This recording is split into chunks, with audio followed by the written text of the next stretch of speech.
Matagumpay ang Cagayan Police Provincial Office sa ilalim ng pamumuno ni Police Colonel Mardito Janguluan, Provincial Director, upang isulong ang Violence Against Women Free Community sa pamamagitan ng pagsasagawa ng talakayan noong ika-2 ng Disyembre nito lamang taon na ginanap sa Solana National High School ng Alisan, Solana, Cagayan. Ang aktibidad ay hakbang bilang kanilang pakikiisa sa 18th Day Campaign to End Violence Against Women na may temang United for a Vow, Free Philippines.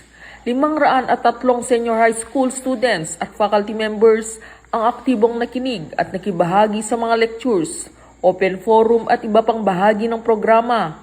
Tinalakay ang tungkol sa RA 11313 o Safe Spaces Act at RA 8353 o ang Anti-Rape Law of 1997 ni Police Major Hazel C. Taborada, Provincial Legal Officer, kasunod ng pagtatalakay sa Unified 911, anti-fake news, anti-bullying at iba pang God-related concern. Sa mensahe ni Police Lieutenant Colonel Stanley Gibanan, hepe ng Solana Police Station, ibinahagi niya ang mga konkretong hakbang ng kapulisan para sa proteksyon ng kababaihan kabilang ang paggamit ng Unified 911 bilang mabilis at maasahang paraan para sa agarang pagresponde sa anumang insidente ng karahasan o pang-aabuso.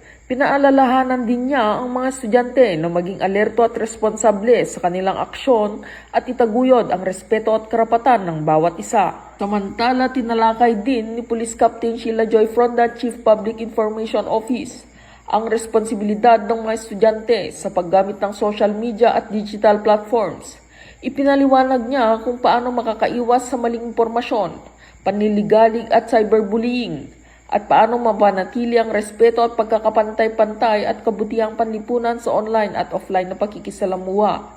Ang hakbang na ito ng kapulisan ay nakakatulong upang palawakin ang kaalaman ng mga mamamayan upang maiwasan ang kriminalidad sa komunidad. Dahil ang kaayusan ay pagtutulungan ng kapulisan at pamayanan tungo sa ligtas at muunlad na bagong Pilipinas. Dito sa Lambak ng Cagayan, ako ang inyong PNN correspondent, Patrolwoman Ledesma, alagad ng batas, tagataguyod ng Balitang Pulis.